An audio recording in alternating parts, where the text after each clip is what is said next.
皆様、本日はシェイプニューワールドシンポジウムにご出席いただきまして本当にありがとうございます。最初にシェイプニューワールドイニシアチブについて少しご紹介をさせてください。代表を務めております佐久間博と申します。シェイプニューワールドイニシアチブは2050年の未来社会をどんなものを目指すべきなのか考え、そして対話を通じてそれを深め逆算し、私たち自身が実際に実行していくことでその未来を現実のものにしようと、そういった目標のもとで大阪・関西万博に際して33歳以下の世界中の若者を中心に立ち上げられたイニシアチブでございます。実際このイニシアチブは日本国際博覧会協会万博協会の皆様のご支援をいただき開催しております。また世界経済フォーラムが認定する33歳以下の世界中の若手であるグローバルシェイパーズの皆さんに企画等ご参加いただいております。そして大阪商工会議所の皆様にはご協賛企業様との取り組みであったり支援運営企画運営であったり、そして有識者会議の実施などご支援をいただいておりました。皆様にこの場を借りて感謝申し上げます。また大阪大学社会ソリューションイニシアチブ科学技術振興機構社会技術研究開発センターの皆様にも共同研究等のご支援をいただいております。ありがとうございます。ここからスポンサー企業の皆様、このプログラムの実施にあたってご支援をいただいた皆様をご紹介させていただきます。一般社団法人関西イノベーションセンター様、サントリーホールディングス株式会社様、株式会社りそな銀行様、大和ハウス工業株式会社様、大阪ガス株式会社様、株式会社ユニオン様、近鉄グループホールディングス株式会社様、岩谷産業株式会社様、国用株式会社様、小野薬品工業株式会社様、株式会社広瀬製作所様のご支援をいただき、本プログラムを運営しております。また本プログラム全編英語にて開催されますので、日本語でお楽しみいただきたい方はエキスポ同時通訳システム、こちら画面に出ております実証実験中のものでございまして、こちらをご覧いただくか、そして実は実証実験中ですのでアンケートよかったらテーブルの上の QR コードか YouTube でご覧の皆様は YouTube の概要欄にございますリンクからぜひアンケートご回答いただけたら嬉しいです。そして音声の翻訳につきましては YouTube であれば音声そのまま日本語か英語でお楽しみいただけまして、また現地にお越しの方もテーブルの上の QR コードから日本語の音声が聞けるような QR コードございますので、お手持ちのイヤホン等で接続いただくことができます。いよいよ本日2つ目のセッションを始めさせていただきたいと思います。セッションのタイトルは人と AI の共生、新たな知能とどう向き合うのかというセッションでございます。 AI がさまざまなリスクをもたらしながらも最終的に人間の命輝く状態を目指すためにはどのようなことをしていけばいいんでしょうか。本プログラムでは私たち人間が AI という新たな知能とどう向き合っていけばいいのかということで、こちらの画面にございます4名の皆様に対話をお楽しみいただけたらと思います。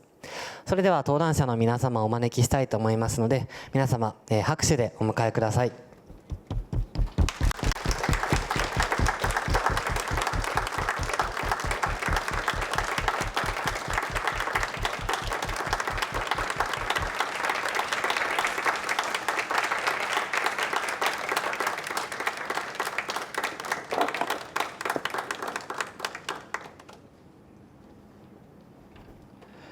Hi everyone, thank you so much for joining us today. This is Ryuya Nakamura, your moderator for this session. The title of this session is Coexistence of Humans and AI. How should we engage with emerging intelligence? As you all know, in the past few years, AI has grown very fast. It's now going beyond human abilities in many domains like math, programming, and apparently the amount of knowledge it can hold.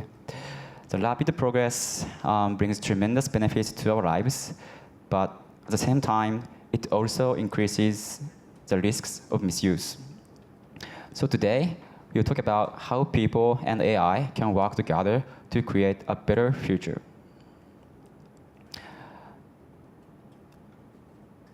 Before I introduce the panelists, let me briefly introduce myself. I'm Ryuya Nakamura.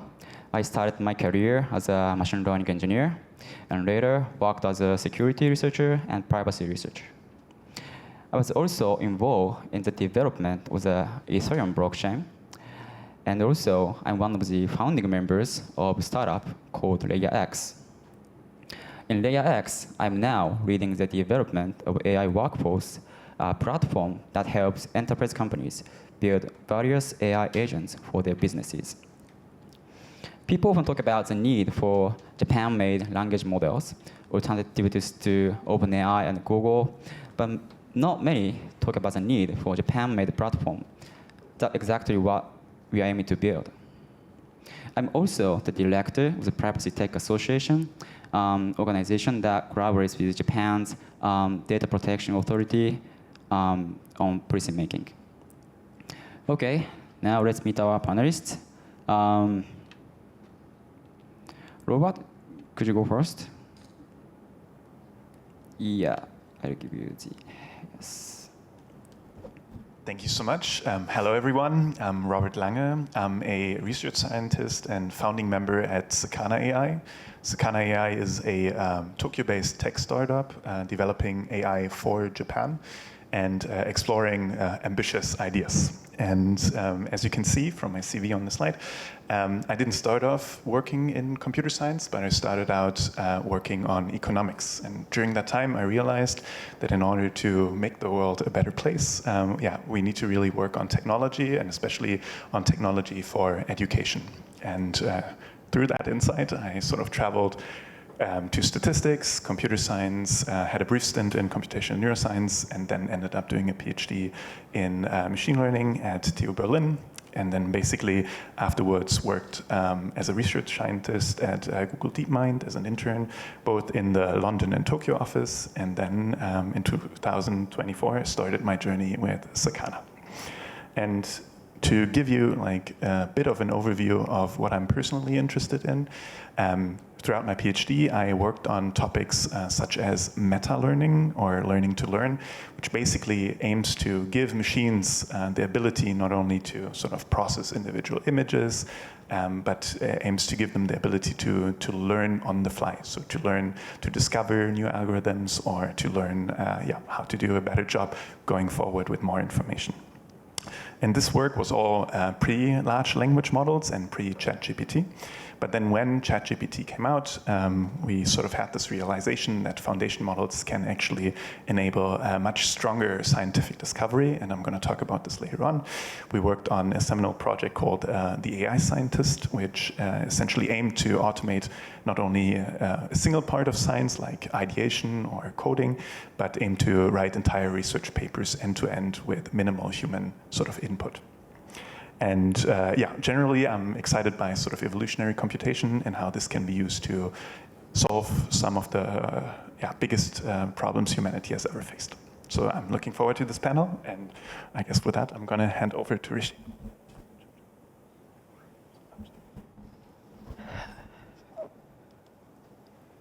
Great, thanks, Robert. So I'm based at Stanford. My name is Rishi, and broadly, what I work on is the economic and societal impacts of AI systems. Over the past few years, as Robert mentioned, a lot of what the field has come to focus on is the recent developments of these kind of foundation models from many of the companies based in California especially. And so a lot of the work I have done has focused on what is happening in this part of the AI industry and how we can reason about it, and sort of writing some papers that help us understand some of the key technical concepts there about emergent abilities, or about how do we build evaluations to kind of quantify what these models can and cannot do. As I think we'll talk about in this panel, an important part of my work has also been on the relationship between what is happening in the research world with this important new technology and what's happening in the policy world. And so how can we bridge the gap? How can we use science and evidence and these kinds of insights to inform the important questions we have for many jurisdictions and many parts of the world trying to draft policy. And so I've spent some time working on that within the context of the US, where we've recently passed some laws on frontier AI, and also the EU, which has perhaps passed some of the most important laws on this topic with the AI Act. And one thing I'd mention is beyond the work I do on the policy front, I also spend some amount of my time working with companies directly. So one of the things we do is we run this annual index, the the Foundation Model Transparency Index. What we do there is we look at how transparent each of the leading AI companies are in terms of what they disclose to the public. And the most recent version of this index will come out later this month. And with that, I'll hand it over to Divya.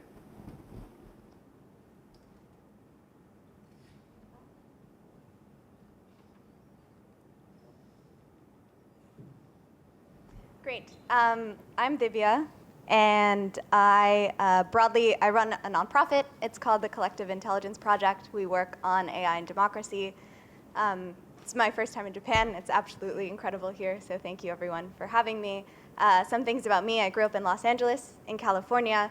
I studied AI at Stanford. In fact, worked with some of the folks that Rishi works with now at Stanford University. I spent a couple years in India working on digital public infrastructure. So what does it look like for governments to do a good job building technology that works for people?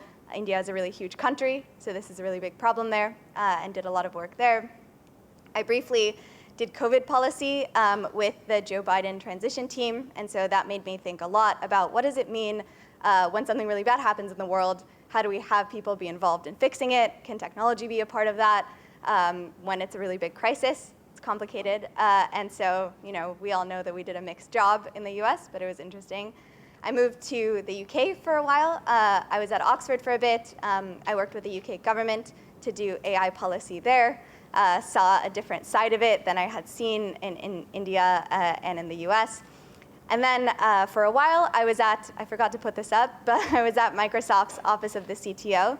So I was working with the CTO of Microsoft, who at that point was Kevin Scott, around what does it mean for Microsoft to do work in large AI models.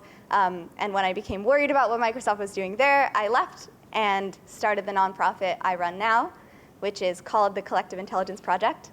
And that's how I ended up here at this really amazing expo. And I'm very excited to be here. So thank you. Cool, thank you. Let's clap. Thanks. So now that all the panelists have introduced themselves, I think we have a great combination of experts on the stage for today's team. Robert is working on the cutting edge of agentic AI, and Rishi is expert in AI risk and evaluation, and Divya brings deep practical experience in AI governance. Here is our session agenda. We will start short presentations from each panelist. Each of them will tackle a different question.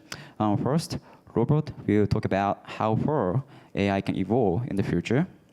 Then, Rishi will discuss the potential risks and challenges of AI. After that, Divya will kick off the discussion on possible solutions to those challenges.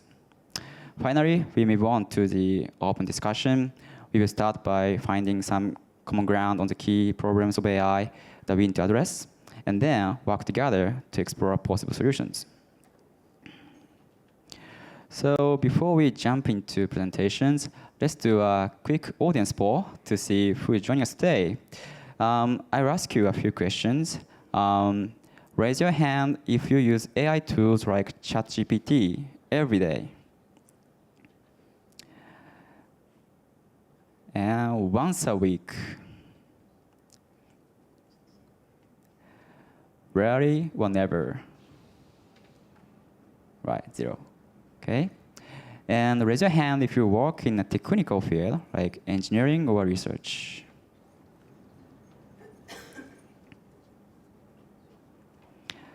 And who use AI in your job as a user? And who is not directly working with AI at work? Right. Raise your hand if you feel that AI poses some kind of risk or potential harm to you in the future. Right. Thank you so much. I'd like to add one more thing. To make this session more interactive, we are using a live QA tool called Slido. So you can scan this QR code with your smartphone and feel free to post your questions anytime.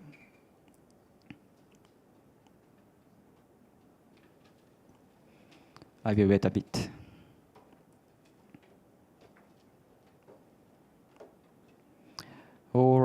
right, so let's start the panel's presentation with Robert. Okay, hello everyone. Nice to see you again. So I have the task of talking about sort of the directions and the potential evolution of AI by 2050 actually.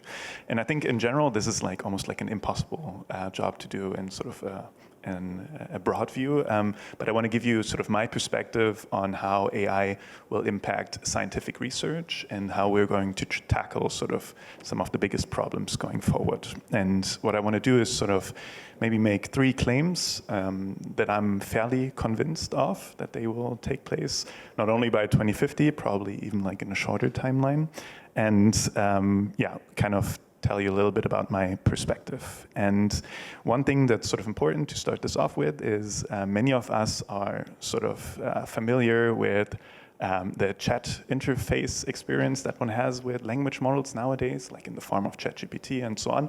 But I think that this is only sort of the starting point of sort of leveraging this technology going forward, right? I think it's an important starting point because, yeah, it allows us to interface with this technology, to debug it to a certain point, and lets us discuss sort of certain ethical problems that might sort of only be amplified going forward. So I'm going to talk about this paradigm, moving from AI assistance sort of to more AI autonomy. I'm going to talk about sort of the cultural and technological evolution that we as a society will undergo. And I will talk about how potentially collective intelligence on a technical level can help us yeah, make sure that some of these harms are mitigated. Okay, so the claim number 1 I want to make is that I'm pretty convinced that, oh, the number is wrong, by 2050, 99.99% of research will be conducted either by AI or with AI. And I think the with AI is for sure possible by 2025, if not already happening now. So what you can see here on the slide is a plot of machine learning papers being published on a preprint server called arXiv. And what you can see is that throughout the last 20 years or 30 years, this number has dramatically increased, especially in the last 5 to 10 years. And this is, on the one hand, great because it shows that many people are interested in sort of the problems. On the other hand, it also comes with like challenges when it comes to sort of signal to noise and making sure that the quality and not only the quantity of this work increases over time. And sort of at the same time, on the second plot, you can see a study conducted by Meter, where they look at how language model agents are capable of sort of solving more and more prolonged tasks, right? So initially, systems like GPT-2 and GPT-3 were able to solve, yeah, potentially very, very short horizon tasks. And we can see sort of this, this growth and capabilities of these systems over time, now even up to like 1 hour of human labor, essentially, or human technical labor, if you will. And this chart is interpolated or extrapolated here. And I think when you put these 2 plots together, to me, this is already like a first sign that we will potentially see a lot more of this technology actively being used in scientific research. Okay, and what I'm showing you here is basically already evidence for this happening today. So Terence Tao is one of probably the most famous living mathematicians who is actively using language models in his own research, sort of studying fundamental mathematical problems and doing this in a co-scientist fashion, right? So something I will talk about is right now the paradigm is mostly one where you have a language model and you interact with it via chat to brainstorm ideas and to essentially come up with inspirations, for example, or to do individual pieces of coding for you. And both Scott Aronson, for example, who's like a famous computer scientist, and Terence Tao are sort of showing that they are adapting to this new age of research coming. And there's also been a lot of work by sort of all the frontier labs, but also by myself, sort of looking into how we can use language models for, like I already said, individual pieces, right? So science, is the sum of a lot of different sort of ingredients, including sort of idea brainstorming, synthesizing hypotheses, testing them, and sort of communicating them and reviewing them and so on, right? And here are just a couple of examples of projects that work on this already now. On the other hand, we have sort of systems that try to not only assist a human researcher, but try to automate the entire process. And what I'm showing you here is basically on the top an artifact of this AI scientist I spoke about during my introduction that essentially conducted research fully autonomous, coming up with an idea, running experiments, and then in the end writing a paper which is grounded sort of in the data that was collected during these experiments. And as you can maybe glimpse at from this very small screenshot, these papers look sort of like scientific papers would to a certain degree. And I think this is a fundamentally new sort of paradigm compared to sort of this human-in-the-loop co-scientist paradigm, which comes with a lot of opportunities, but also with a lot of risks and a lot of sort of things we as a society need to discuss early on in order to make sure that this goes well. And yeah, so what you can see in the plot below is a similar plot to the meteor plot that I showed you before, but here in the context of essentially using these LLM agents for conducting research. And on the y-axis, you can see sort of the paper quality as sort of soft scored or proxied by a reviewer or like an automated reviewer as well. And you can see that as sort of the time progresses, these outputs, at least for this metric, become better and better. And again, you can sort of think of extrapolations where, this continues. So, as you can see in this sort of illustration cartoon, I think we're sort of at the dawn of a transition from vibe coding or vibe chatting, if you will, to vibe optimization and vibe researching. And I think, what we as a society kind of, or as humans need to go through is understanding that we are no longer limited to sort of, let's say, single stream interfacing with these systems, but sort of coming to the point where we can have potentially many different AI scientists sort of support us in what we're doing, and we as a human acting much more as a shepherd that sort of verifies and steers the ship of agents that sort of support us in this task. Okay, so the next claim I want to make is that essentially open-endedness and open-endedness sort of inspired by evolutionary processes in the world are going to sort of be critical for unlocking discovery in science. So as you can sort of imagine, the scientific method or process is not necessarily a linear one, right? But it's one where many different things are explored simultaneously. And in the end, it's much more like sort of exploring a tree and then in the end, reporting one path through that tree.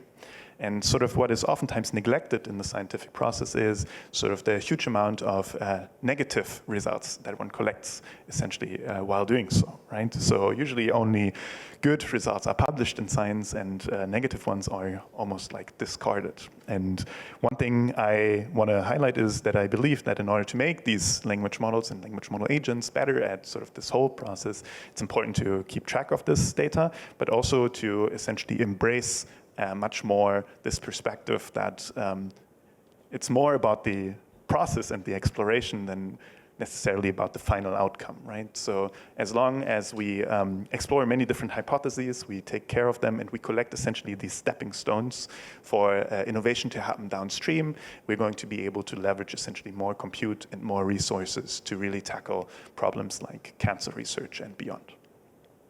And I think every presentation kind of needs a good book recommendation. So here's one of my favorite books. It's called Why Greatness Cannot Be Planned by Ken Stanley and Joel Lehman.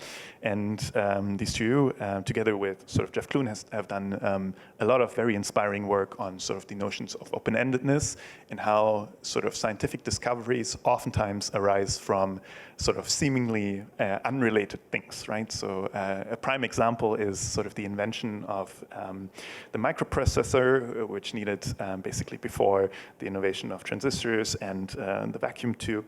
And people who were working on this at Bell Labs were basically never thinking of the future implications that this technology could have, right? So no one was thinking of the iPhone or sort of big data centers, but sort of this seemingly unrelated discovery came from basically collecting or exploring many diverse things. And I believe language model agents are capable of accelerating this process tremendously.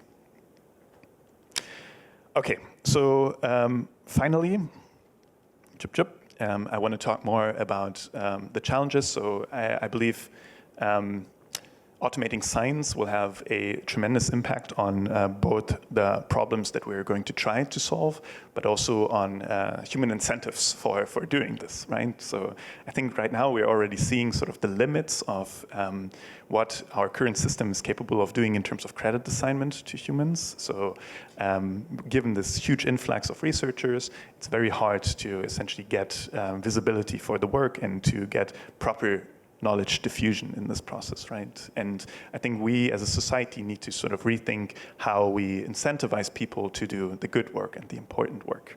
And this will, need more discussions like the ones we're going to have here today, but it will also sort of require more sort of considerations and more debugging. So what do I mean by that? So I think a great part of the computer science community is sort of this open access, partially open access to code and these models where everyone can essentially play with and come up with failure modes and basically give feedback to the developers to improve this and to basically be part of this process, right? So I think it's great that you are all sitting here and essentially like also everyone should take the responsibility to shape this process going forward. And there are more points on the slides on basically making sure that the access is guaranteed for everyone using this, but also for us to rethink what the right design interface and user interface for all of us is to participate in, for example, science, but not only in science, but also in every aspect of life, which is going to be most likely touched by AI. And I think with that, I'm going to come to the end of my presentation. Thank you so much. Thank you. Thank you for sharing your exciting research, especially AI writing academic papers is like a dream in the AI research community until a few years ago, but now it's becoming a reality. So you mentioned the spectrum of autonomy in the slides. How about the spectrum of the research field? Like right now, AI scientist is related to computer science or computer simulation stuff. So do you think it can be expanded to more broader field? Yeah, that's a really good question. So the reason why sort of the AI scientist, as I presented, it is constrained to computer science is that right now we have sort of good sandbox environments, so safe settings in which experiments can be executed with little to no, let's say, harm, right? But going forward, if we want to sort of look at fields which may not necessarily be easily to simulate in silico on a computer, we will need to have sort of the right infrastructure for this, right? We are going to need safe robotics labs, safe material science labs, and we're starting to see that there is more and more effort, more and more investor money, more and more incentives to actually do it. Like, for example, recently, like Periodic Labs basically announced that they're starting have started a large effort on using language models and agents for doing material discovery. And I think, this will continue as essentially, we unlock more and more capabilities and these things become more and more, let's say, good investments, right? Yeah. So that's key to reach the 99.99% automation. Do you think we can expand into field other than research, like daily business and housework, for instance? So at least to me, maybe I should have made that clear. Science is sort of very all-encompassing, right? So I think many things in the world, like logistics or whatever, are essentially like research fields, like supply chain and so on, right? So I think it's actually going to probably have an impact on almost everything as we know it, right? And I'm not a philosophy expert or anything like that, but I know that throughout the revolution of physics, sort of infiltrating all these fields, more and more of them have built sort of a computational subfield where I believe that the AI scientist for now can already interact with, but going forward, probably even more. Okay, thanks. So next, we will hear from Rishi. Great. So what I'll talk about is the sort of flip side of what Robert talked about, which is in the next 25 years, how can we think about the evolution of risk from AI? So Robert talked about the evolution of capabilities and the progress, especially in scientific domains that we might be seeing. Naturally, there are questions we should also be thinking about how risk will evolve given the increasingly more capable and more widely adopted AI that we'll see in the coming years. So to try to reason about this problem, just like Robert mentioned, it's very hard to make any kind of reasonable forecast about what will happen in the world in the next 25 years. So to give you some parameters by which I'm going to try to think about this in somewhat concrete terms, what I'm going to mainly try to identify is issues that I think will arise in the next 25 years. This, I would say, is a fairly modest goal, but I think one that's pretty reasonable to try to do on this kind of longer horizon of 25 years. In the AI community, often people are thinking about horizons that are much shorter, the next 1 year or 3 years. So thinking about 25 years for such a rapidly moving technology is pretty hard.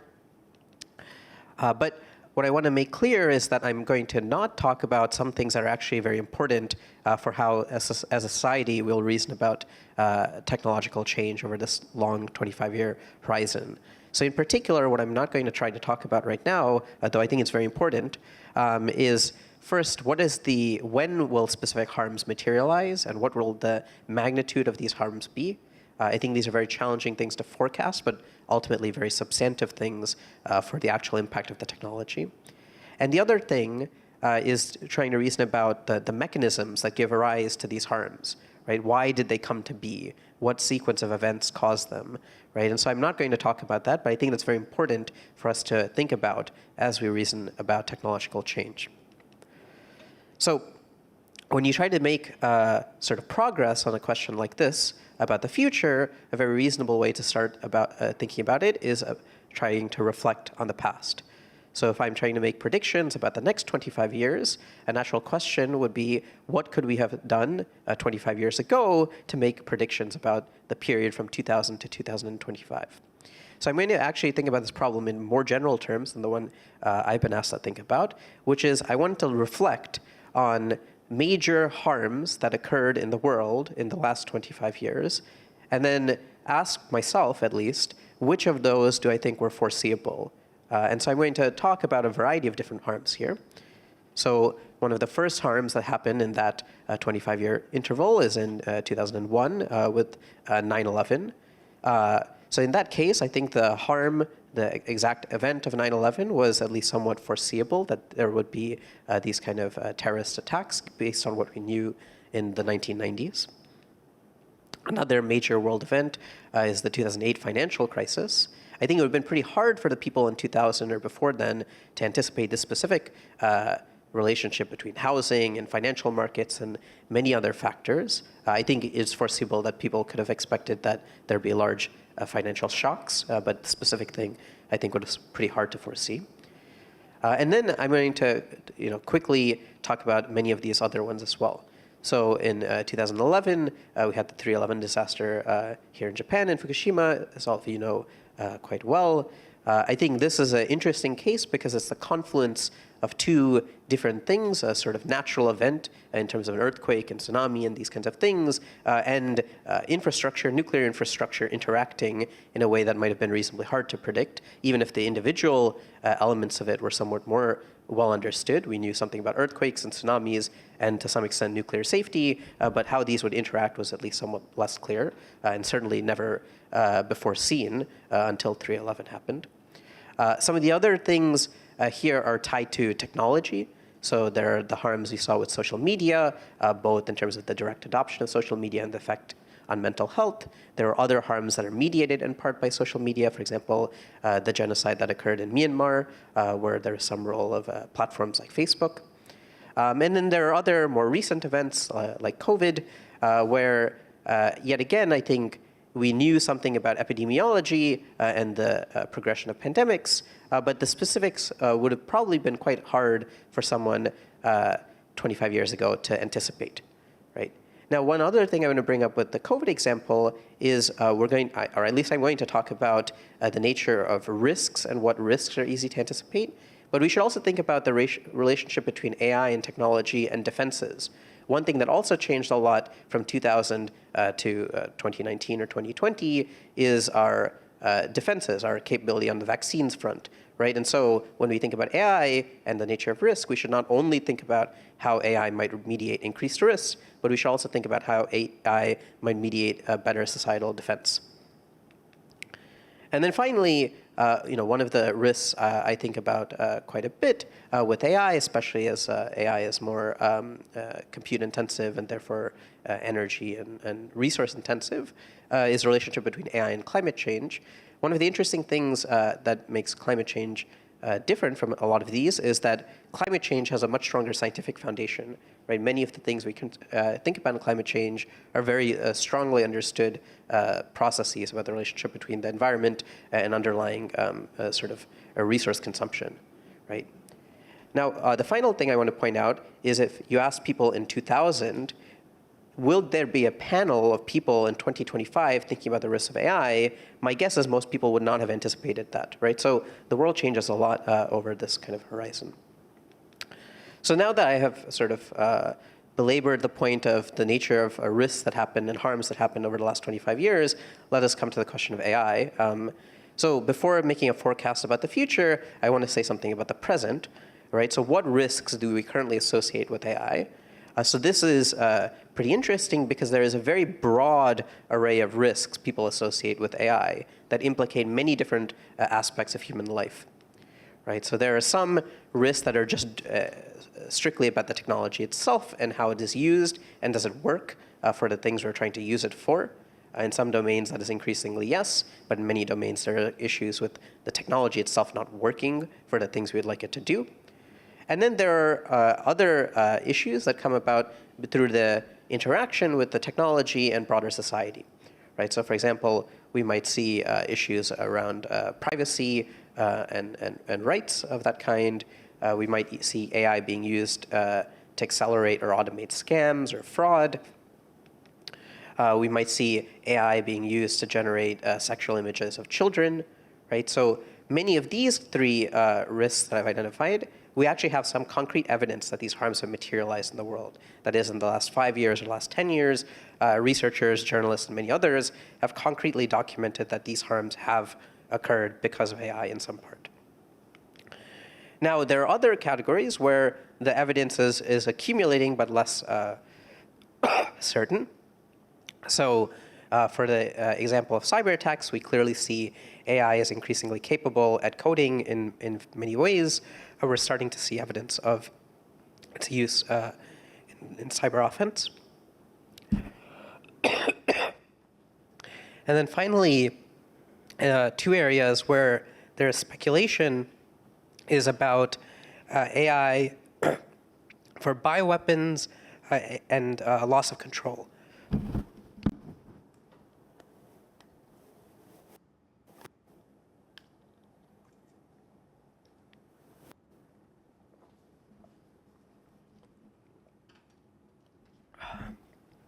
So these are more speculative concerns people have where maybe there is some early scientific work, but we don't yet have demonstrations that AI has actually been used to precipitate these types of harms. So what I want you to take from that is we have a pretty broad sort of spectrum of some risks or some categories of risk where there is low individual severity, so singular instances of this are not that harmful, but there is maybe higher frequency. These events have already occurred or occur more often. And then others, which are much rarer events and where evidence has not yet accumulated, but are individually much more severe.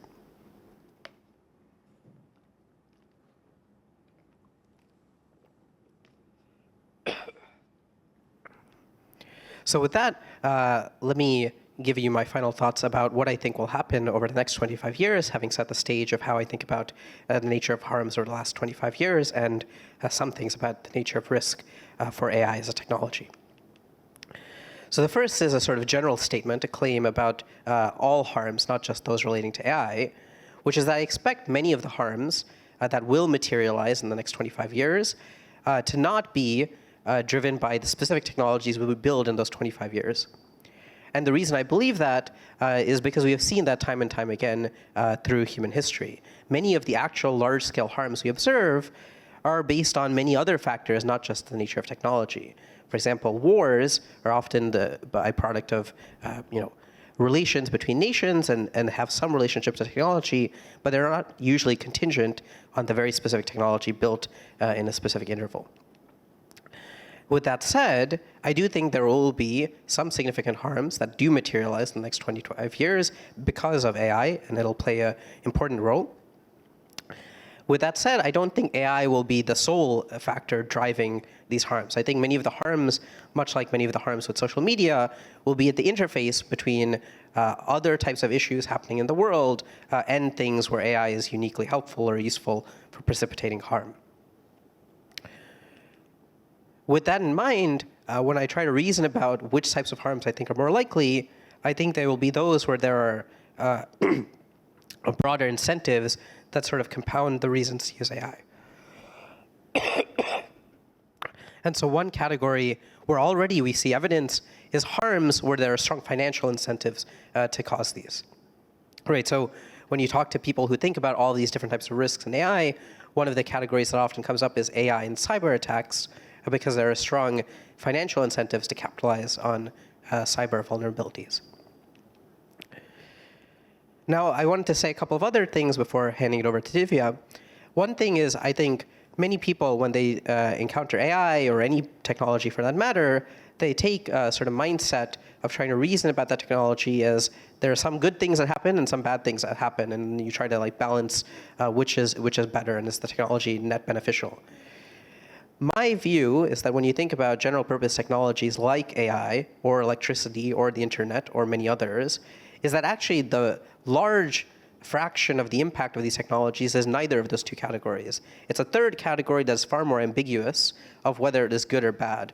Right? If you try to reason about your life prior to the advent of the smartphone, or maybe earlier, prior to the advent of the internet, right? The world is just different in many ways. Some of it is clearly good, some of it is clearly bad, but much of it is just simply different, right? And I think that is what we'll see in the next 25 years. One other point I wanted to make is that I think many of the responses that we will need to implement for AI in particular will therefore hinge not just on technical interventions, but on interventions that require changes to society. So if you think about a specific example, which is how AI is affecting education, I think a lot of what we need to think about is broader societal change and not just technological change.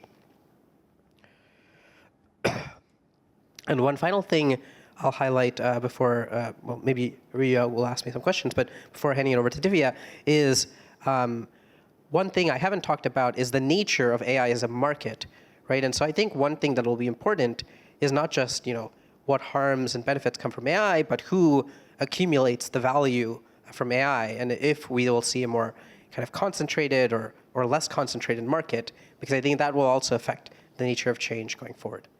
So with that, I'll wrap up. Thank you.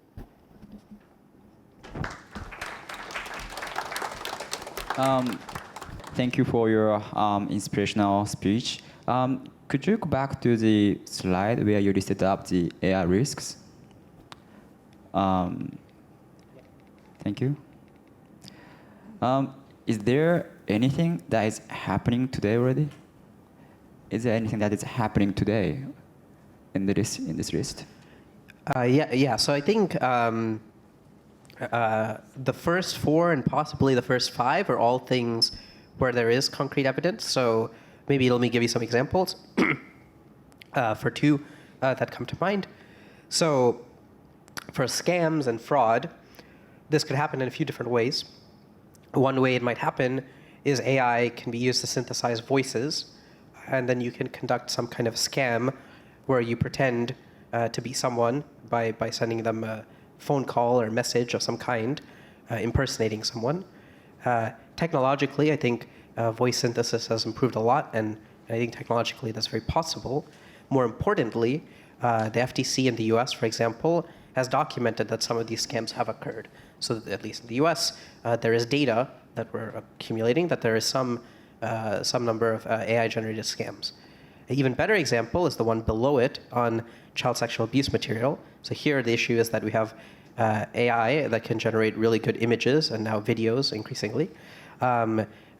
One use case of that is to generate sexual imagery of children, which is illegal across many parts of the world, if not almost all jurisdictions. There, we have very, very good evidence from the Internet Watch Foundation, the IWF, which is a nonprofit that tracks this kind of thing. So what they have found is that the volume of this type of content on the internet has grown about tenfold in the last 2 years. And the 9x of that 10x is mainly because of AI. Of course, there's also human-generated child sexual abuse material, but most of it, most of the new content on online platforms like social media is because of AI. Thanks. I think when you hear about AI risks, one of the average response from the normal audience is like, is this like more Arnold Schwarzenegger from Terminator or the HAL from the 20-something movie? Do you think, does it really happen in the future? Yeah, I think it's a good question. So I think one thing that's clear is that the way AI is portrayed in movies is sometimes quite different from the current AI we have. And so there's sometimes a disconnect there. But I do think some of the things there could be relevant. So for example, we are seeing militaries consider how to use AI, and there could be harms that come about from that. So I think there is a lot of evidence for militaries in several parts of the world in the last 1 to 3 years that they're using AI. I think the evidence of what harms have come out of that and how they're different from the counterfactual of without using AI is much less clear. But I do think some of those types of things of AI-enabled weaponry is increasingly reality. All right. Thanks so much. And finally, we will move on to Divya. Great. No.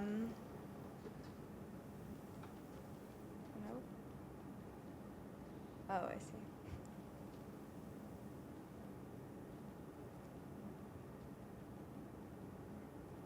All right. Well, it's great to be here. It is my job to answer the question, how do we, as a society, navigate some of these transitions? Broadly, I think this is a pretty hard question to answer, but a lot of my work is around trying to involve people from around the world in answering that question.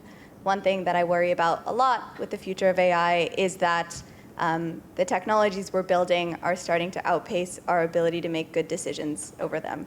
We're not so great at making good decisions together as a society. We're not necessarily so great at deciding what good means, and we're not necessarily so great at involving a lot of different people around the world in deciding what those things mean. In particular, with AI, this is something that is being built often by a very small group of people in a very particular region of the world, and this means that it's even harder to involve the broader global public in making these decisions. So we already have a world in which our collective intelligence is improving. We've gotten better at making decisions as a society than we maybe used to be 50 years ago or 100 years ago. We've gotten better at bringing the world together. We're at the World Expo. This couldn't have happened 150 years ago or even 100 years ago. And so it's true that our collective intelligence is improving.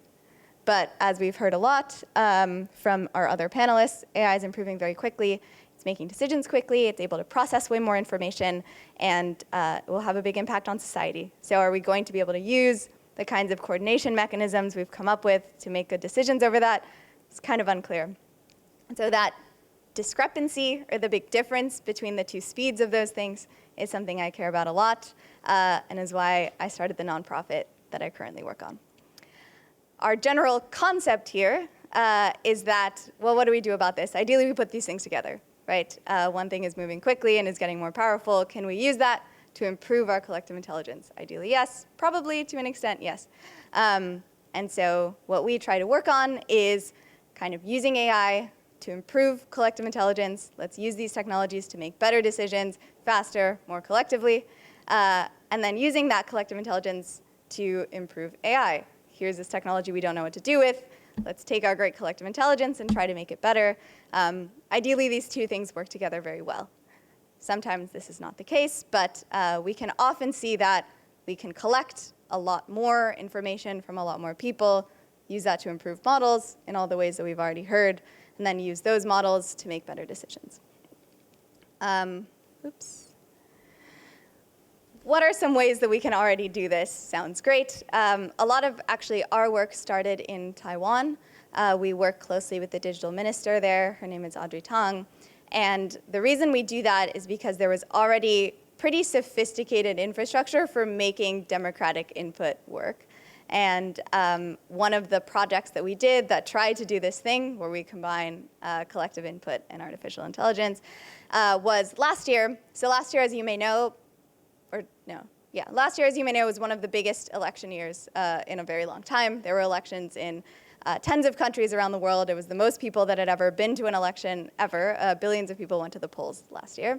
And there were a lot of big problems around that. In particular, what kind of information do we want people to have before they participate in democracy? Who gets to decide what information people see?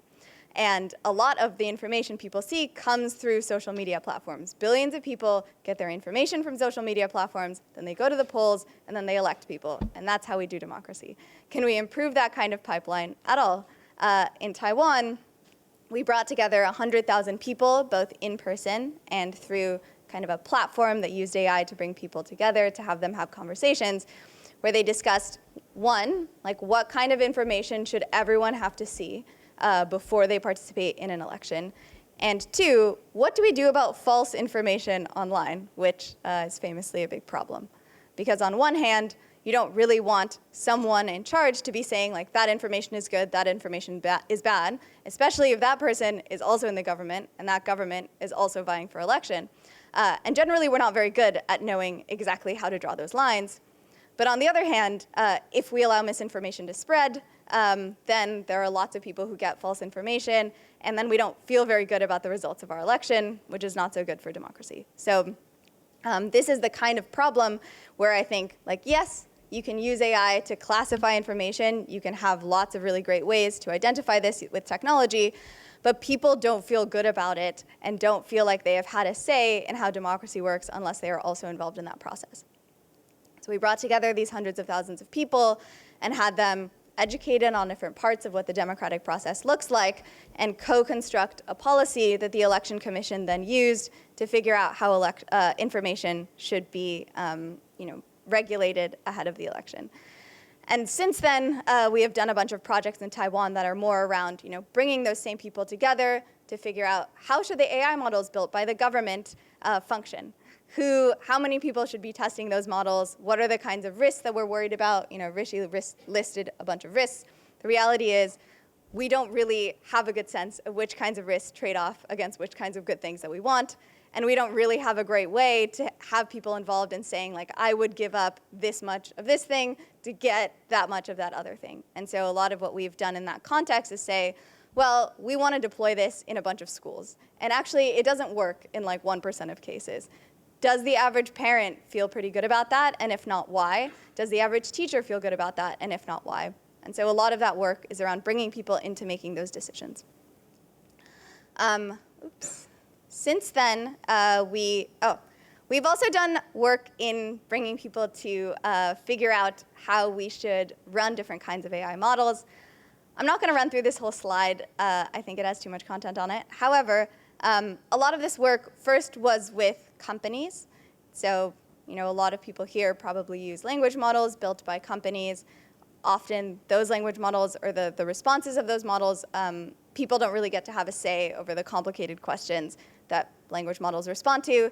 And as we expect these kinds of models to intermediate more human relationships, to be a part of your friendships and your interactions with your government and your companies, those kinds of things matter. So we brought together in the US some thousands of people around the world, some thousands of people to try to figure out, well, what are the ways that, let's say, ChatGPT should deal with political bias? Or what are the ways that, as models start creating relationships with people, how should we regulate that in the UK?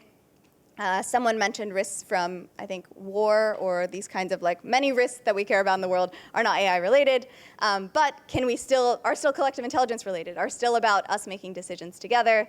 Is it possible to use AI to improve those things? We are trying this out with a bunch of peace building contexts. Peace building is a great example because you have people who have pretty clear predetermined sides often, right? You have someone who's on side A and on side B who have a vested interest in coming to an agreement, but often aren't able to find what are the few things that they can agree upon, and often aren't able to actually talk to each other. And so a big way that we actually use AI in these contexts is not just that it's smarter and can come to a better conclusion, but actually helps people just come to the table and talk to each other without having to say that this is what I think, this is what you think. It can go through some third-party entity. So often some of the contexts in which we use AI for collective intelligence isn't even really about the capabilities of the technology, but about the institutional structure that we use it within. So those were some of our alignment assemblies. We called them alignment assemblies because the idea was, can we bring people together to align AI, to assemble together and align AI? And a lot of that is about trying to find kind of the point in the AI lifecycle where people can have an impact. Because the reality is, you can't go out onto the street and ask people what they want to see from the future of AI. It's a pretty complicated question. So for all of these, the difficult part was actually figuring out what is the narrow kind of part of the development pipeline or the policy pipeline where it makes sense to ask people questions, and how do we ask them the right questions? If I came to all of you today and said, what do you want to see from the future? It might be a very hard question. But if we say, okay, in this particular domain, in medicine, or with this kind of question, we're going to ask AI about abortion, what do you think it should say? It might be a lot easier to answer those questions. So that's something we think about. Some of the work that I've talked about so far is quite country specific. We work closely in Taiwan. We work with the Indian government, with the UK government, with the American government. But a lot of the kinds of things we care about AI are more global. And it is the case that we want people from all over the world to be involved with them. So CIP also runs a project called Global Dialogues. We work with people in around 70 countries now, let's say around 10,000 people, again, for now. And we do ask them, one, how is this technology already impacting your life? The reality is we're making a lot of decisions over AI without knowing that in a huge amount of the world. We have very little sense of how people are using AI, how they feel about it, what they care about. And I think that's a problem. Even if it's not the case that we know what to do with that information, we kind of can't answer that until we have it. So we ask these tens of thousands of people about their current use of AI. We learned that tons of people use AI for relationships. 1 in 3 people we talked to last month has talked to AI in some emotional capacity. Around 30% of people have said they think that the language models they talk to might be conscious. And this is particularly high in Africa and in Latin America. So these are the kinds of things that we kind of want to know, right, as we make decisions over this technology.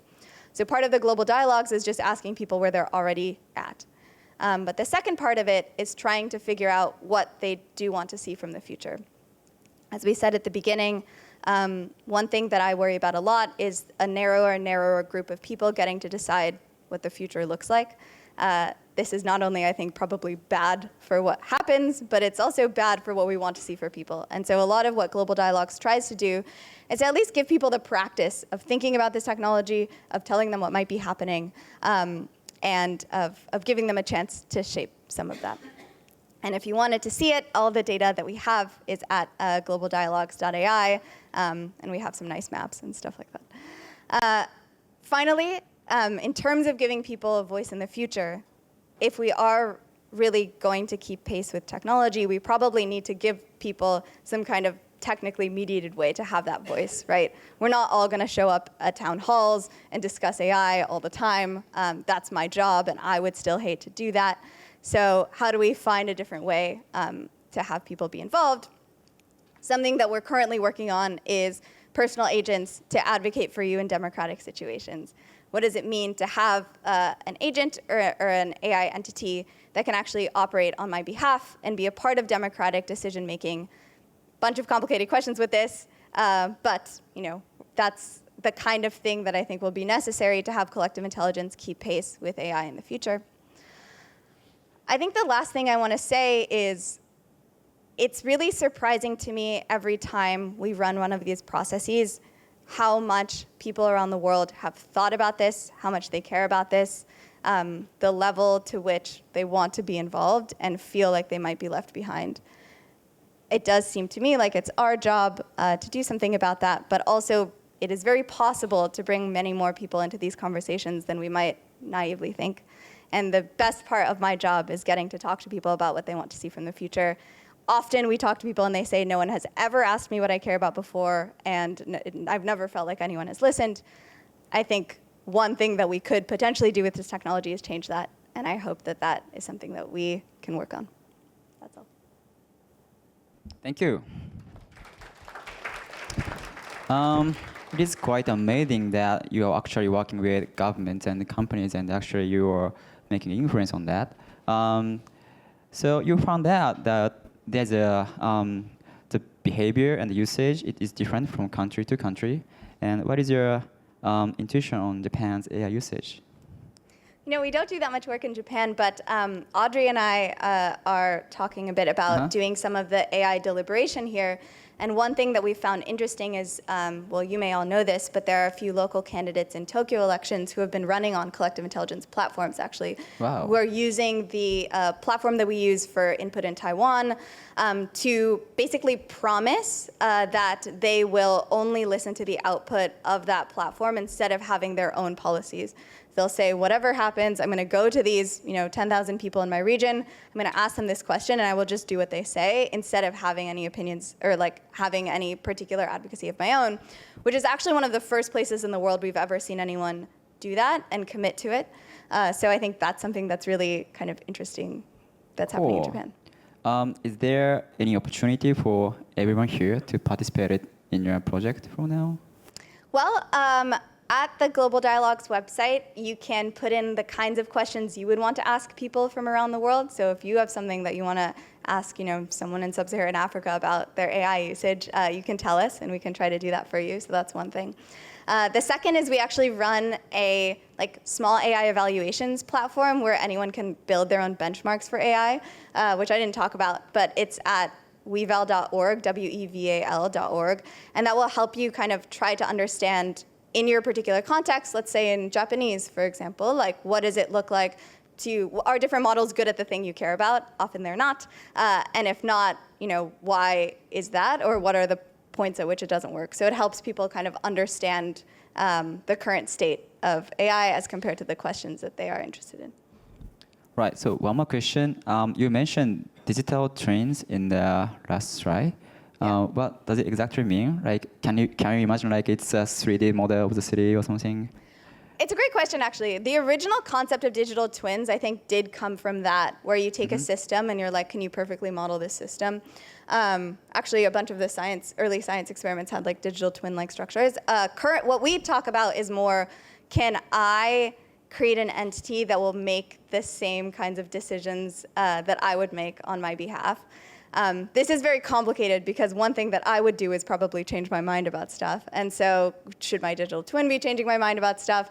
Should it be changing its mind? A bunch of questions. But what we first want to do is help people try to understand, as they increasingly have entities that do make decisions on their behalf, which is going to happen, can they understand what that looks like? What are the questions they have of it? How often should they be checking in on it? So those kinds of things we build evaluations for. A lot of that is out of the Global Dialogues data. Something that we worry about is when we do get these kinds of structures, they will be, again, have a bunch of the global kind of narrowness that a lot of other AI models have. And so how do we have global input into, can we build digital twins for people in different countries or from different backgrounds that are as good? Ideally, we would, right? So that's something we work on. Right, thanks. Thank you all for great presentations. So exciting. So let's kick off the discussion part. Can you get the clicker? Oh. Oh, thanks. Yeah, so challenges. I think Rishi's presentation is a great starting point to talk about the future challenges of AI. Robert, do you have anything you want to add or update from Rishi's talk? Especially you're considering your research on the progress of AI in the future. Yeah, I think, specifically for AI for science, I think we're now getting to a point where sort of it is easy to generate sort of outputs from these systems, but the actual sort of hard work is making sure that the verification is robust, right? So in some sense, anyone can use a large language model to come up with an idea or to write some code, but then actually making sure that the process that sort of evaluates the output is essentially robust to what we care about is actually pretty hard, because it's sort of this problem of facing the unknown unknowns, right? In the sense that there are many different ways how you might sort of reward hack or overfit a certain evaluation. And actually making sure that this doesn't happen, I think, is where a lot of the human work going forward might lie into. So similar to like writing the right benchmarks and so on.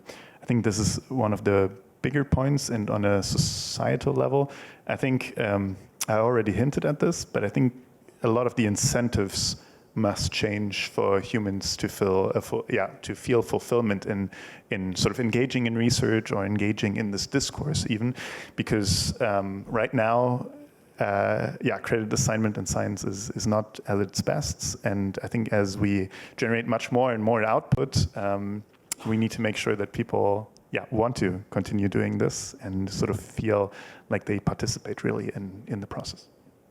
I read your AI scientist paper a while ago. In that research, AI actually deleted the code to time limit computation. I think it was so interesting to think about the future AI risk. Can you elaborate on that? Yeah, so I was kind of alluding to this, but also other settings. As you give more autonomy to these agents, right, there's also more that can potentially go wrong, right? And in the setting that you refer to, it was basically like the system gave itself more resources to work with. And in our setting, this was not dangerous, or the worst thing that could happen is that this one computer or machine died, but making sure that we, as humans, sort of tailor the entire environment in which these systems can operate is important, right? While at the same time, we need to leave room for ingenuity, right, and creativity of these systems. Yeah. Thanks. What is your response to the comment from Rishi? Yeah, I think one of these interesting things Robert is talking about is the entire premise of science is that we want ingenuity and to come up with new things. Yet at the same time, we want to sort of have the scaffolding and structure to avoid sort of negative outcomes with AI, right? So especially to your earlier question, as we think about AI in science, but beyond sort of computational science, but the physical sciences or the like, I think one of the interesting questions will be how we can build those kinds of environments similar to the sandboxes we have on the sort of software side that strike effective balances between these two important objectives, right? We want to think about how, to reap many of the benefits we want from AI, we will need to think about things in the physical world and, discover new materials or discover new, drugs or the like. But doing so, I think, brings new kinds of risks that are hard to sandbox, and it's not clear how to navigate those trade-offs. So I think that will also be an important sort of field to build of how can we build environments in which AI doesn't precipitate harm, yet is still capable of broad scientific discovery and challenging scientific paradigms and doing the kind of ambitious things we would like as scientists. Right, thanks. Divya, what's your thoughts on this discussion? On the future challenges of AI. I guess I've already mostly said the thing I'm most worried about, which kind of is downstream of concentration of power. Like, I think once there is a really big gap between the kinds of people who make decisions, or entities that make decisions generally, and like everyone else or all other entities in the world. This is just not a recipe for disaster, basically. And so a lot of the kinds of things that we have talked about, I think, are very reasonable concerns. But to me, what I'm most worried about is like, are we going to have broad input into what the future looks like? And let's say we face some of these risks. Like, who gets to decide whether it's worth rolling the dice on the next iteration of AI for science? Because we think we can create many great things with it, but also we're a little bit worried about the stuff that Robert and Rishi talked about. Like that, there are going to be so many types of questions like that, and if we don't have a good process for answering them, that's something I'm worried about. Some of that is very domain specific, like you need to know particular information about that science question, or you need to know particular information about like child sex abuse or whatever it is. But a lot of it is this meta problem of like, are we good at making those decisions? And it's hard to solve the problem at that level because it's very vague, right? But I guess that's what I'm most worried about. Yeah, maybe I can ask you a question. The AI industry we're seeing is increasingly capital intensive, as you know. And it seems like capital-intensive industries lend themselves to concentration for obvious reasons. So I wonder, given that trajectory, as we're seeing, I don't know, companies invest, I don't know, hundreds of billions of dollars into infrastructure, whether that, where are the sources of optimism in spite of that we can avoid sort of these downstream negatives of concentration that you've been thinking about? Yeah, no, I feel really good about it. I think, okay, one, we have a history of being able to control very large entities, right? Like it is the case, regulated monopolies are a thing. Like it is the case that you can have very large entities that are still accountable to other, perhaps very large entities. I think it's almost more reasonable to think about like countervailing power, where you have one thing that's very powerful that can be checked by another thing like that. Kind of a dice to roll. And then on the input side, I mean, possibly it is the case that when we reach some level of threshold or when something bad happens, like we will turn to these structures and then we'll have wanted to set up the kinds of input processes that like we're working on or lots of people are working on so that we can use them when we need them. But I think countervailing power is probably like one of the most reasonable paths forward. And then secondly, the kind of, like unions, for example, are an interesting structure here, right? They are intended to check like another very large power. Neither of those powers actually ends up being particularly democratic, but ideally they like end up in some balance that allows for other things to thrive. I actually have a question to the two of you. I wonder, like, how much do you think about sort of second order risks of regulating AI, in the sense that you might over-regulate, but that's just one case. But like in some sense, by trying to de-bias a system, you might overshoot, right? In some sense, how does one go about these things, especially in the face of what Rishi said about like the unpredictable nature of all of these risks to a certain degree? Sure, so I can take a stab at that. So I think the concerns of overregulation are fairly real if we look at technology history. So for example, let's take an example that many folks here may have thought about, which is the nuclear industry, right? So we have seen the tremendously destructive power of nuclear technology on multiple occasions in Japan. In many other parts of the world, that has led us to be quite, including the U.S., be quite conservative about the development of nuclear energy by regulating the industry quite strongly. Maybe that was the right trade-off. But I think, at least in the U.S., I think there is a lot of progress we could have made on the energy front that we have forsaken because of regulation. And that has externalities of its own, right? When we think about, the effects on climate, right? If energy demand is going to grow and we're not really exploring nuclear, of course we're going to explore other things that are maybe more problematic on that front. So I think all of these things are connected, and maybe that's the first point. And so when you reason about regulation, I think it's very fair and important to say that you should reason about its opportunity cost of regulating. The other thing you mentioned is that sometimes you overregulate and you sort of have the opposite effect of the effect you were trying to cause. An example I like here is one, again, we saw in the US. So in the US, we have this regulated foods. So there are some foods that you might be allergic to, like peanuts.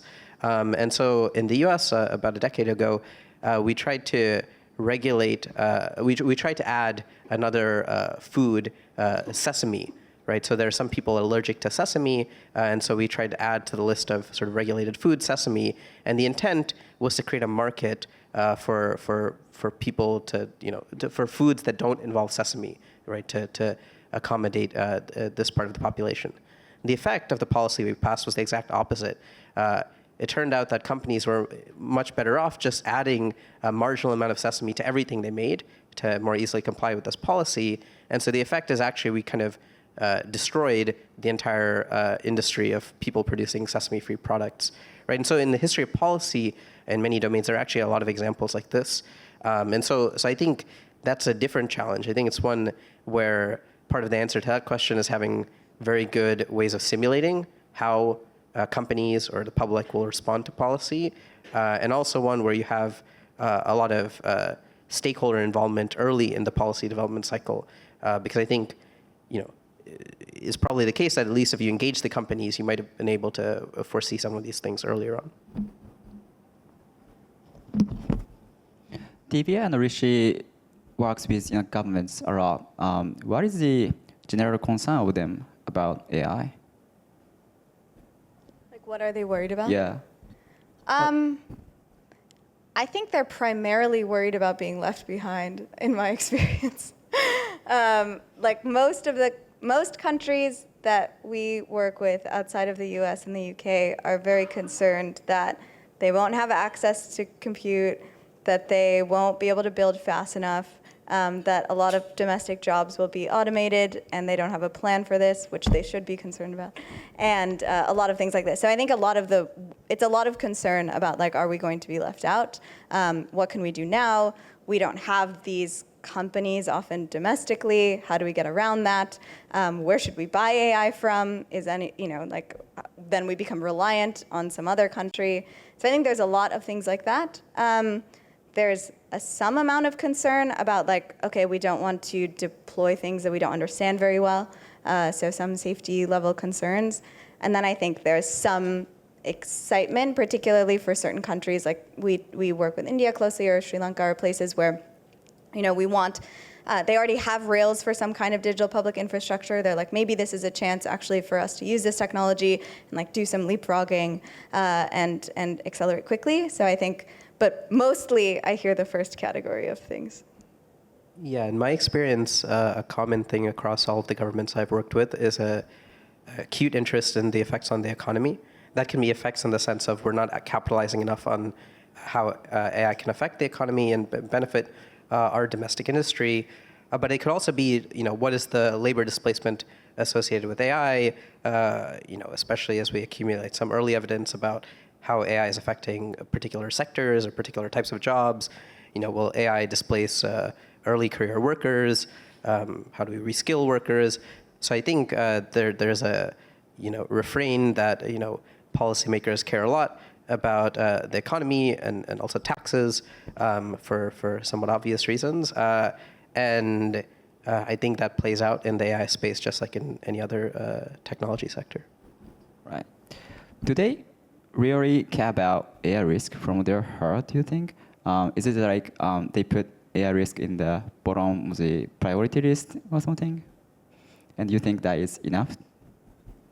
I can't speak for all of the world's 197 countries, but one jurisdiction has certainly passed some laws in the EU, so certainly they seem to care some about risk. I do think many jurisdictions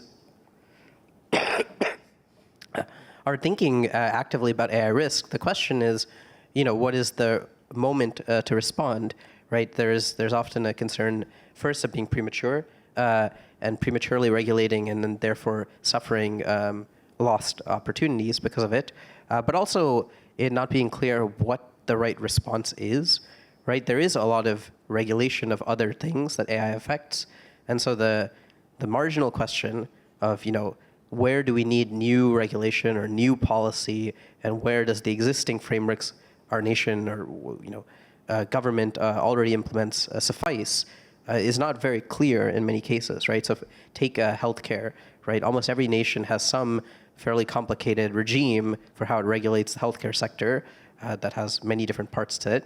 A lot of the things we care about for AI are its integration into the healthcare sector. It's not necessarily creating entirely bespoke things that require a new regulation. And so I feel like, in my experience, a lot of countries are in the sort of wait and see mindset of seeing, as AI is integrated, seeing the early impacts, seeing if there actually is a demand for change given what you already have as infrastructure on the policy front.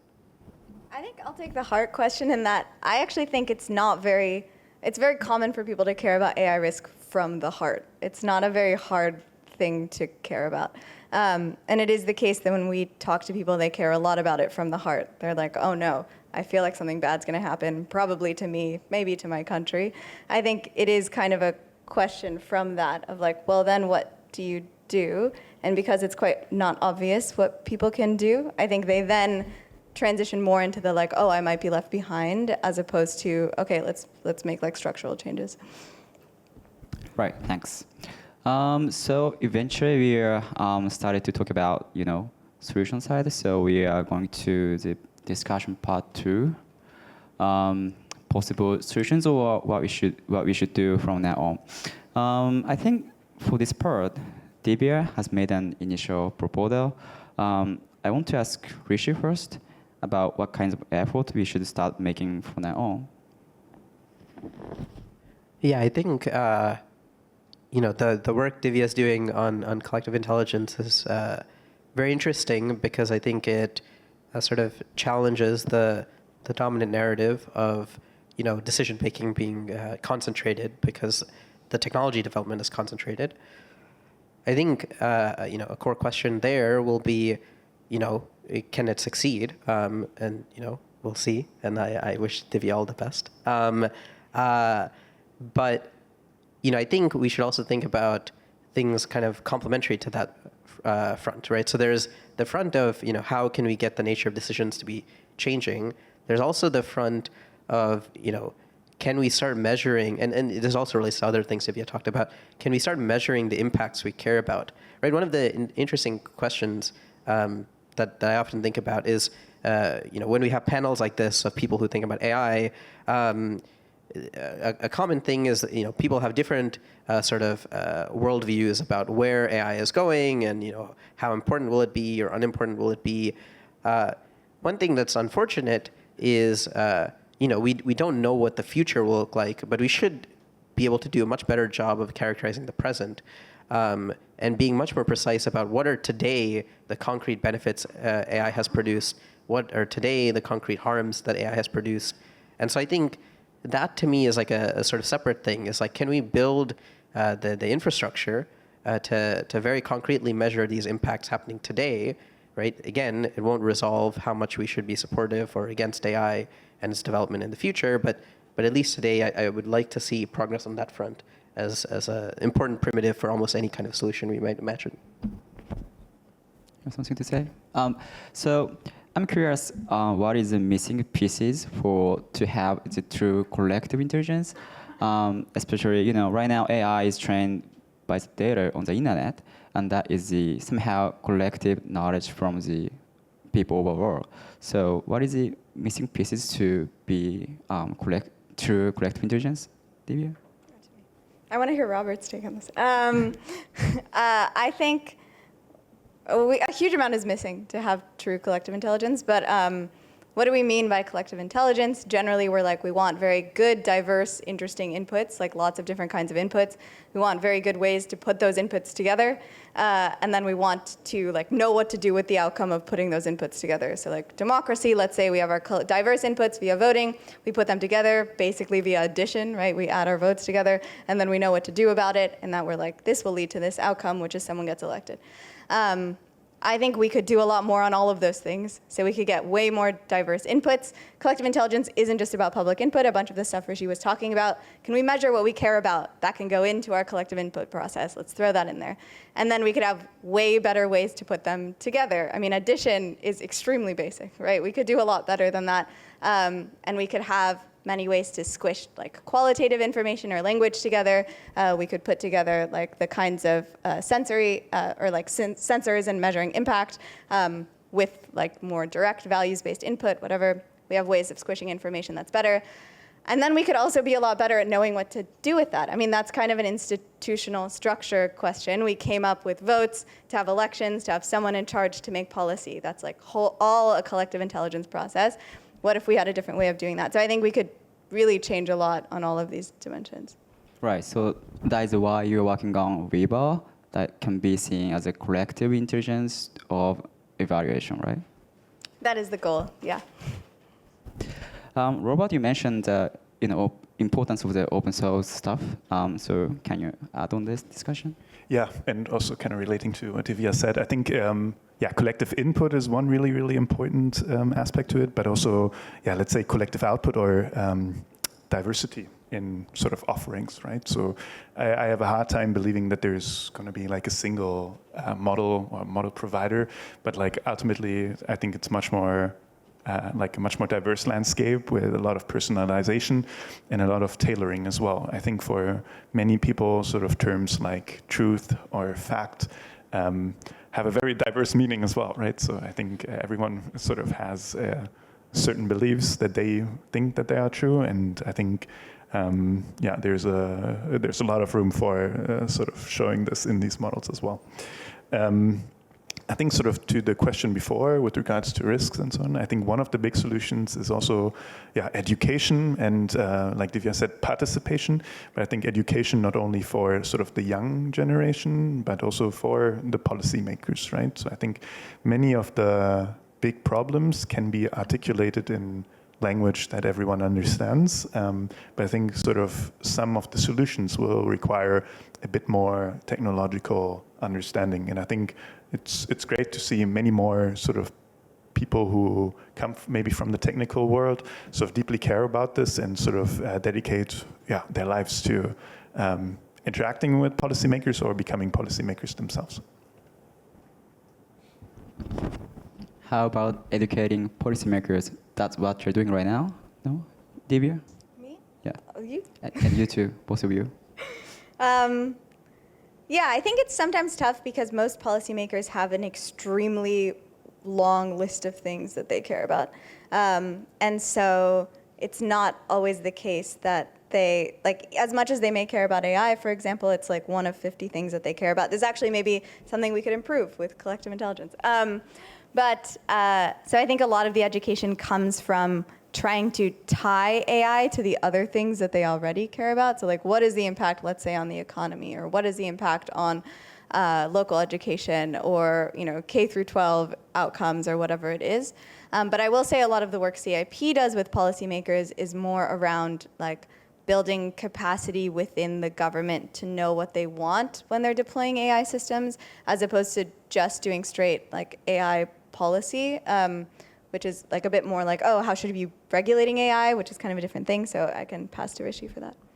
Yeah, I think part of the answer might be, I think there's multiple levels of the stack here, right? So one is, can we train the next generation of policymakers to be aware of AI and come in with more competency coming in? Can that include finding pathways to hire people with technical expertise into government? So, for example, the UK's AI Safety Institute that Divya was at before has done a great job of that in a way that governments have historically struggled at. So I think there are some things of this kind. Then I think there are other things of also thinking about what kind of policymaking processes do we want, right? It's not necessarily the case that we need every politician to have a extremely great understanding of AI on the technology front, or on the solution front, or on the harm front, or on any of these fronts, right? It might be good if they have some staff that do understand something or the other about AI, and I do think that has improved in the last few years.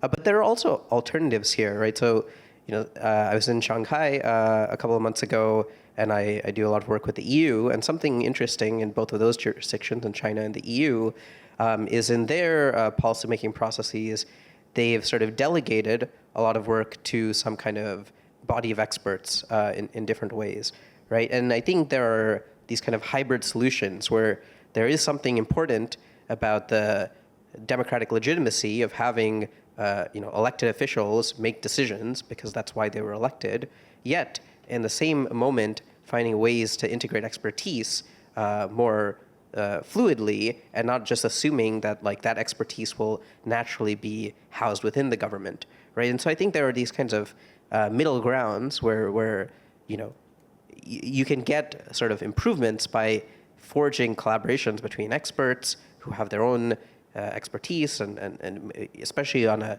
rapidly improving and changing technology like AI will understand something about the frontier, even as complex as the frontier is, that policymakers almost certainly will never understand about the real-time improvements in the frontier. And you can still reap some of the benefits of, I'm not saying that we should have a hyper-technocratic solution here. But again, I think how you strike those balances, a lot of different governments have been exploring that, whether it's the EU, China, the US, and the UK to some extent as well. So I think there's a lot happening in Singapore as well in this space to think about. Thanks. In the last discussion, you mentioned right now AI is quite capital intensive, and I think here the transparency and openness of the AI development is very important, and that is slightly mentioned by Robert's presentation.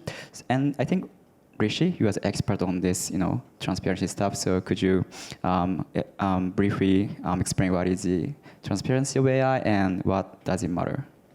Yeah, I think there are two very important concepts here. So there's openness, which Robert alluded to. Here you can think of it as, is the actual technology available? And so at a certain level, almost all of the models and technology and the AI stack we're talking about are publicly available, right? You can access something like ChatGPT. But usually when we talk about openness on the technology front, we mean something a little bit deeper than that, right? So while you might all use Google, the search engine, you don't have access to the underlying search algorithm that powers that search engine. You might all use Facebook as a social media platform. You don't really have access to the underlying algorithm that makes decisions about what kind of content you see in your newsfeed, right? So this underlying level is sometimes provided. So some companies, for example, like Meta or Alibaba or DeepSeek or the others, in the space, in the AI space, actually do release the underlying weights, the underlying parameters. And so this is a level of openness that is sort of analogous to what we've seen with open source software that we sometimes have from some companies, but not others in the AI space. And it's very interesting. That's what I'm referring to by openness. Transparency is a related but somewhat distinct concept, which is more about the access to information, right? So openness is in some ways about access to kind of hard technical assets. Transparency is about access to possibly much softer types of information, right? So do we know how the AI was built? Do we know in what sectors was it deployed? Do we know, what the training data looks like? Do we know how much compute the model was trained with? These kinds of informational questions is what I'm referring to when I say transparency. So they're definitely related, but they're somewhat distinct.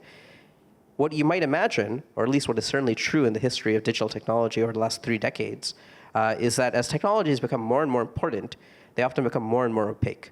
Think about social media as an example here, right? Social media is a very important technology and has been for at least a decade. But a lot of the important things about social media are not transparent to the public. Right, and so when I say that, we for example, don't know, how is Facebook moderating content on this platform, right? Who makes those decisions? What expertise do they have to make those type of decisions, right? And so one thing that's common is the technologies are capital intensive, and so that means those that actually design the technology are often those that have capital, which, as Divya mentioned, are going to be, a small collection of people in certain parts of the world.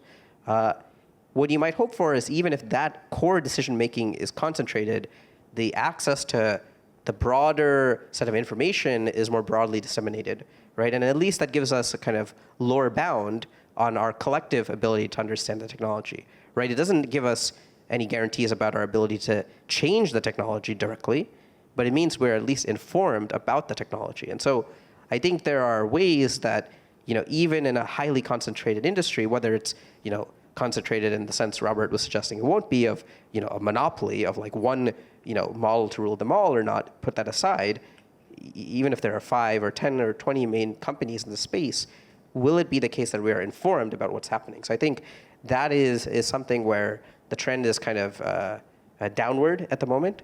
Companies are on average becoming more opaque year over year, at least in my work and others' work. But I think that is something that is possibly easier to countervail than actually changing the flow of capital, which is much harder to change. Thanks. OpenAI released its first open model a few months ago, they say. How much do you think it is transparent and open? So I think on the common definition of open of like, are the weights available? I'd say it's open. There could be deeper forms of openness, like is the data or the code used to build a model available? In this case, it's not. So that deeper notion of openness is not there. But I think the model is roughly as open as most things people call open. On transparency, I think they did fairly similar to how they released their more closed models like GPT-5 or O3. They didn't tell you much about how they built the model. They didn't tell you much about how the model is used, but you knew some more details. One of the interesting things for me with GPT-OSS, this model from OpenAI, is people often make this joke that OpenAI is not very open, but the name says OpenAI. There's this it's weird, but once they released the model, which had a bunch of attention up until its release, and I think a few months ago, I don't see much engagement with the model, and so I think there is this kind of weird effect where there's a dissonance between the substance of like, is the model and its weight super useful, and the kind of PR or like the perception. And so these two things can diverge, right? So I don't know, OpenAI's release of that model got a lot of attention, but like other models from say various companies in China are more widely used but less discussed. And so there is this clear dissonance between what is salient to the world and to media versus what is substantively useful technology. Right. Robert, you explained the progress of open model in the presentation, and I think your team is working on the efficient approach to build language model, and that can be countermeasure to big tech model in the future. So can you elaborate on the status quo of the open model and that kind of effort? Yeah, for sure. But maybe add something to the GPT-OSS discussion. So I think it's actually like a very interesting, let's say, constraint optimization problem for OpenAI, where of course they are to a certain degree leading the frontier closed source model space. But still, they made the commitment to release an open source model, and sort of the output of that was a model that looks extremely good on the benchmarks, right? But obviously can't beat the frontier models, otherwise they would take away sort of market share from themselves. And I think ultimately what this also points to is that the actual usefulness of these problems is not only scored by the benchmarks, but also sort of by sort of the broader collective engagement with these models, sort of showing weaknesses and strengths. So coming to Sakana's work, so Sakana is trying to aim or leverage collective intelligence of these open source available models in the form of something we call evolutionary model merge. So you can think of each one of these models as basically a set of operations, and they are stacked in sequence. And with a model merging, you can basically take multiple of these models and try to combine them, try to combine their strengths, and try to give them capabilities beyond what they have, right? So, for example, in some of our work, we look at sort of merging a model that is good in mathematics and a model that is good in Japanese, and sort of getting a model that can then combine sort of math skills with sort of Japanese skills and be better at Japanese math tasks, for example, right?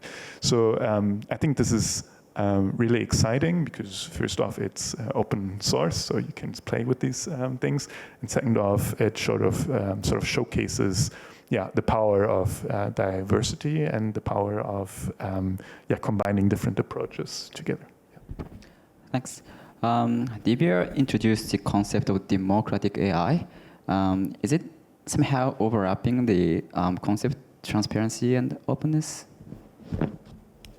Yeah, I think so. I mean, democratic AI, not very well defined. But I think it is the case that if we think about it like some of the core principles of democracy, where you want, people to have the ability to change the things that they care about, you want some level of like equality before the law, or, different kinds of people all have access to that, and you need the level of understanding that allows for those two things, then I think both openness and transparency are close to something that would be necessary, although they're also not very well defined.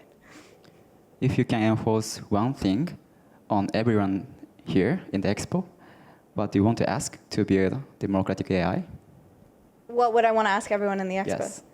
That's a great question. I don't know. I think some of the more interesting questions we have asked, well, some are around like, okay, what do you currently use AI for? What do you want to see from the future? But what is the one thing about your life you're most worried about losing is an interesting question that we've asked. We asked people in the first one, what would you die for? Which I just put in because I thought was interesting, but it was very beautiful. I think the response is.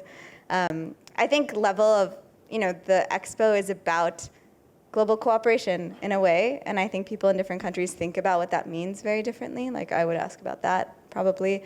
How represented do you feel by your government? I think is actually quite, like what is the entity in your life that you talk to that represents you the most? Like who would you delegate? Let's say you had to delegate your decision making to like someone, some person or some institution, like who would it be? I guess I would ask a lot of questions. Right, thanks. I think we are becoming close to the end, so I'd ask each of you to share a brief message with the audience to close this discussion. So, Rupert first. So first off, thank you very much for having been here, having listened to us. I think sort of my overall message is that I personally very deeply believe that we're going through a phase transition. Like Rishi already said, AI is a GPT, a general purpose technology that will impact all of us and all generations to come, right? And I think something that's really important is that we have to realize that we all have some amount of ownership and responsibility in trying to shape this future in the most positive way, right? So I think we all discussed a lot of positive aspects of it, but also risks. And I think now is a good time to essentially not stop learning, but interact with this technology, figure out what you like, what you don't like, where you want to see change, and to collectively communicate this and have discussions among your friends, your family, interact with Divya's project potentially, and shape the future. And I'm actually pretty positive. So I think that's also important to keep in mind that ultimately many of these problems are human problems and not AI problems, to be said. And I hope that we can figure this out all together. So I now realize that there is a Slido. And last time I looked at this, there's no question. But within this 20 minutes, we have a bunch of questions. So I want to share a question right now. So if you guys can answer some of them, please answer that.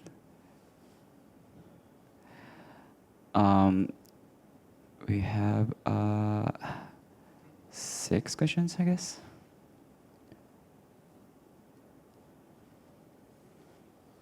What kinds of benchmarks should we create to produce or detect?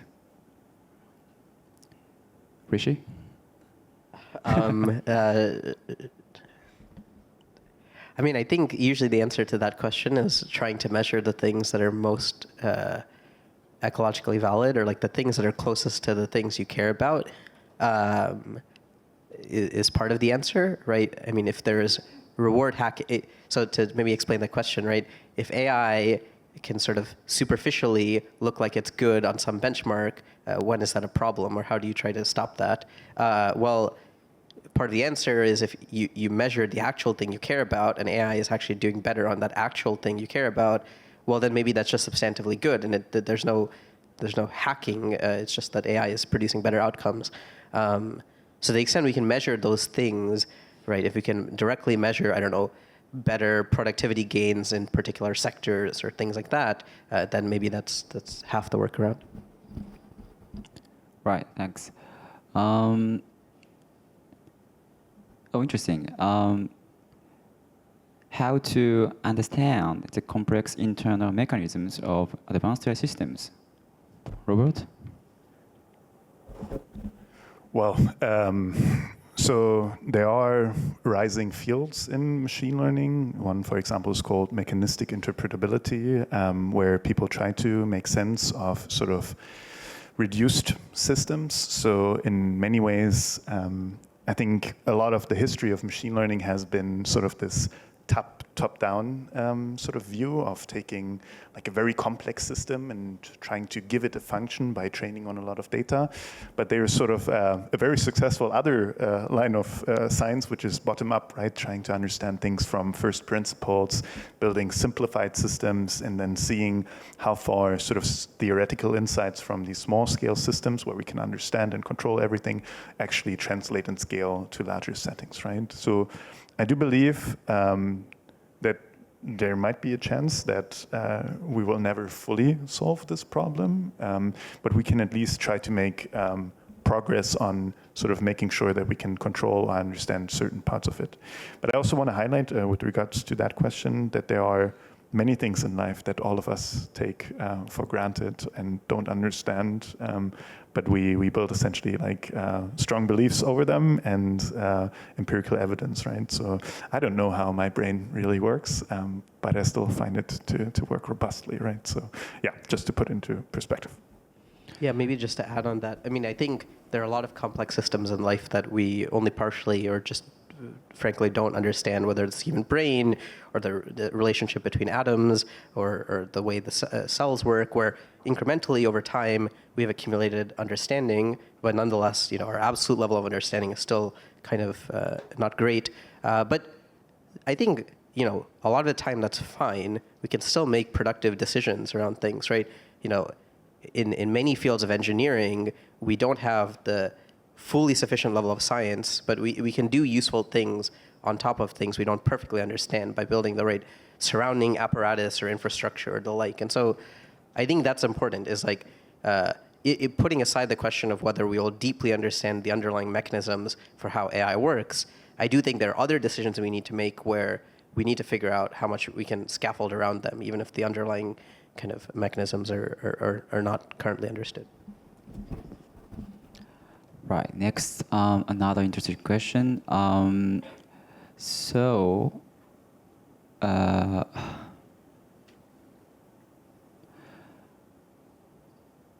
think we have a question that, you know, about this one. Given that data used to train AI systems inevitably contain biases, is it possible for collective intelligence based on to escape such biases? I don't think we will ever have anything that's unbiased, but it's possible to use collective intelligence or just more information to reduce bias with respect to a particular outcome.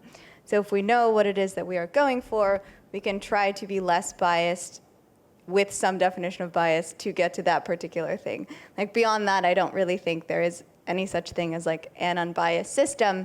And in fact, when a lot of governments say they want like politically unbiased AI, for example, this just basically doesn't really exist, right? Because we will have constantly changing definitions of like what constitutes politics and what different versions of it could be. What you could do in those cases is to say, well, what does it look like to have AI that helps X person think about Y issue in Z way or something like that, and then you could improve each of those goals. But I think that's sort of the best that you can get.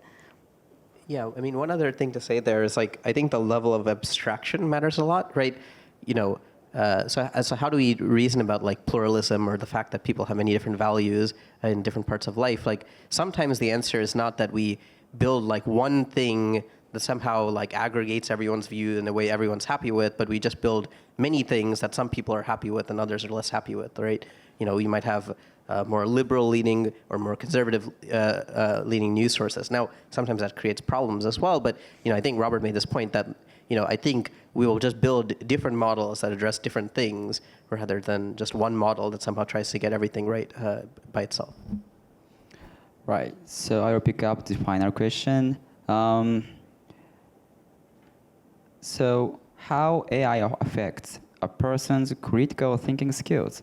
I think I got a bunch of questions like this from my enterprise client. So anyone? I think it's a question of discipline, I would say. So I think we all have sort of cognitive biases to like information that sort of gives us evidence for our pre-built positions. But I have to say, sort of also relating to what Rishi said before, oftentimes the best answers I get from these systems are answers that are much more of a debate style, right? So instead of leaning in one way or in the other, they give me like a summary of all positions, right? So that I have to reason about what I want to take out of it, right? So I think in many ways, this is also coming back to what I was saying about education. I think actually sort of learning how to deal with outputs which are not necessarily ground truth, but generated by such a system, and being able to reason about them, but also realizing, okay, maybe I need to research more in a certain direction before making a conclusion is actually really important, and also like one of the responsibilities we have for sort of raising the next generation, right? I mean, one other axis through which you can think about this is like, I think it is true that technology sometimes lead to atrophy in terms of our reasoning skills, right? I think many people of, let's say, my generation are worse at computation than people a generation before. Or certainly most people in my generation don't remember any phone numbers, whereas people did a generation before. And then I think the question is like, where does it harm us and where does it help us? I think one part of this is just what we care about in terms of our cognitive capacities changes over time, right? Like I would care more that people in the next generation can take on more challenging and ambitious problems and have the capacity to reason about those problems effectively than I would about their ability to compute, the prime divisors of some number. So again, I think it's just a question of, what do we index on as important? Thanks. So we are back to the closing, and sorry, Robert, your time is over. So Rishi, can you go? Yeah, maybe I'll just echo what Rob said because I thought it was pretty good, which is I think something that's special about AI compared to many of the technologies of the last few decades is that it's incredibly interactive. And so I think something I encourage most people to do is just spend a lot more time interacting with AI and form your own judgments about whether AI is good or bad or for what, or what it's helpful for, or what harms it'll precipitate. Like, I think it is actually much easier to not rely on experts and form your own individual judgments about the technology than almost all other technologies, which are pretty complicated to reason about, right? And this is not a question of like, can you build the next, ChatGPT or something, but it's, I think you can understand this technology as is relevant to you to a far deeper extent. And I think when you do that exploration, you learn a lot of things, right? So, I was using some LMs for a variety of things where I think something I realized is like the level of ambition I have for what I think AI is capable of is actually well below where AI actually is today. There are a lot of things I didn't conceptualize as possible for AI to do today that actually it fully well can. And so I think those are things where you should just interact with the tools and form your own judgments and not rely on anyone else's perspective on the technology in a way that I think is not true of many other important technologies. I will do some echoing. I think that's great. And yeah, broadly, I think I hope that people keep practicing participation in their own lives. I think it's not the case, that AI or any other big kind of major change happens well with people's input if we don't have the practice of participating in the other things that matter to us. So that's the only thing that I'd add. Thank you so much to all the panelists and everyone joining us today. I hope this discussion inspired you a little bit to think about AI deeply from today. Please enjoy the rest of the expo. Thank you.